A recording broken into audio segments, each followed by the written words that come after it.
पूरी दुनिया में पक्षियों के 10,000 से भी ज्यादा प्रजातियां पाई जाती है। सभी को वही 2 पंजे, 2 पंख और 1 गर्दन होती है।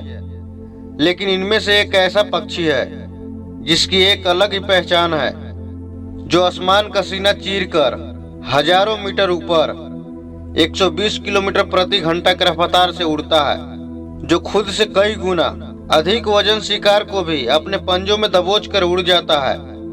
और इसलिए उसे पक्षियों का राजा कहा जाता है, जिसे हम बाज के नाम से जानते हैं। बाज को बच्चों को बचपन से ही ट्रेनिंग दी जाती है, तब जाके एक बाज बचपन से ही उतना बड़ा मुकाम हासिल करता है।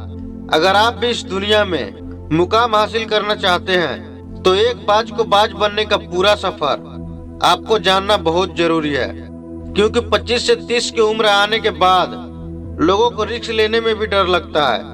लेकिन एक बाज का जीवन का शुरुआत ही रिस्क से होती है। जिस उम्र में बाकी पक्षियों के बच्चे चींची करना सीखता है, उस उम्र में एक मादा बाज अपने बच्चों को पंखों में दबोचकर हजारों मीटर आसमान की ऊंचाई में उड़ जाती है, उसे ये बताने के लिए कि तेरा जन्म आसमान का सीना चीरकर सबसे ऊपर उड़ने के लिए हुआ है। तेरा जन्म पक्षियों का बादशाह बनने के लिए हुआ है। जमीन से हजारों मीटर ऊपर ले जाकर मादा बाज अपने पंजों से उसे छोड़ देती है, और यही शुरू होती है उसकी हाई ट्रेनिंग। वो चूजा जमीन की तरफ तेजी से गिरने लगता है। थोड़ा नीचे आता है तो उसके पंख खुलने लगते हैं। नीचे आते आते वो अपने पंख को फड़फड़ाने लगता है, लेकिन वो अभी तक उड़ना नहीं सीखा है। वो जमीन से कुछ ही ऊपर होता है। ऐसा लगता है कि कुछ ही समय में उसका जीवन समाप्त हो जाएगा, लेकिन अचानक एक पंजा उसे अपने गिरफ्त में ले लेता है और वापस आसमान में उड़ जाता है। वो पंजा होता है उसकी माँ का, जो उसके पीछे उड़ रही थी। उसकी ये ट्रेनिंग तब तक चलती रहती है जब तक कि वो पूरी तरह से उड़ना सीख नहीं जाता। इतनी हाई रिस्क ट्रेनिंग होने के बाद इस दुनिया को एक बाज मिलता है। एक बाज की उम्र लगभग 70 साल होती है। जब वह 40 साल का होता है तब एक परेशानी उसकी जिंदगी में मौत बनकर आती है, जो आपकी परेशानियों की तुलना में बहुत बड़ी होती है, क्योंकि 40 साल की उम्र में बाज की चोंच इतनी मुड़ जाती है कि उसे शिकार निगलने में बहुत परेशानी होती है। उसके पंख भारी हो जाता है।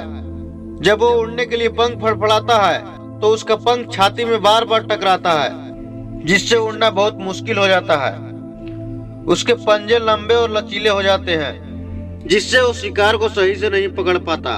अब उस बाज के पास सिर्फ 3 रास्ते होते हैं। या तो वो अपने शरीर को त्याग दे, या तो गीध की तरह छोड़े हुए भोजन पर निर्भर हो जाए, और तीसरा है सबसे कठिन और पीड़ादायक रास्ता, और वो यही रास्ते चुनता है। वो फिर से पहले जैसा उड़ने के लिए चाहता है और अपने पास के सबसे ऊंची चोटी के पास पहुंच जाता है और वहीं पर अपना घोंसला बनाता है। और फिर शुरू होता है परेशानियों को जड़ से उखाड़कर आसमान में उड़ने का सफर। वही अपनी चोंच को चट्टान पर मार मार कर तोड़ देता है और फिर इंतजार करता है नई चोंच आने का। उसके बाद अपनी नई चोंच से अपने पंजों को काट देता है और फिर इंतजार करता है नए पंजे आने का।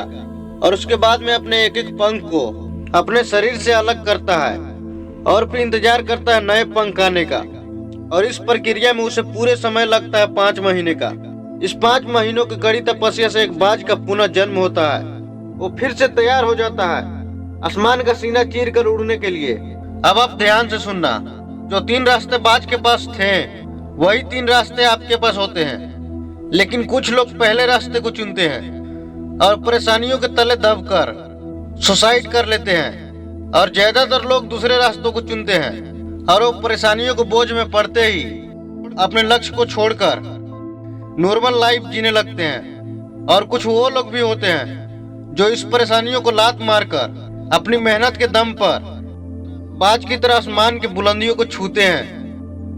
दोस्तों, बाज की यह ट्रेनिंग हमें बहुत बड़ी सीख देती है कि अगर रिस्क लेना पड़े तो लो। अपने फील्ड में अपने आप को इतना ट्रेन करो कि उस फील्ड में आपसे ऊपर उड़ने के बारे में सोचकर लोगों को पसीना छूट जाए, तभी आप अपने फील्ड के बादशाह कहलाओगे। दोस्तों, अगर आपको हमारी वीडियो अच्छी लगी होगी तो एक लाइक करके सब्सक्राइब जरूर कर लेना। जय हिंद।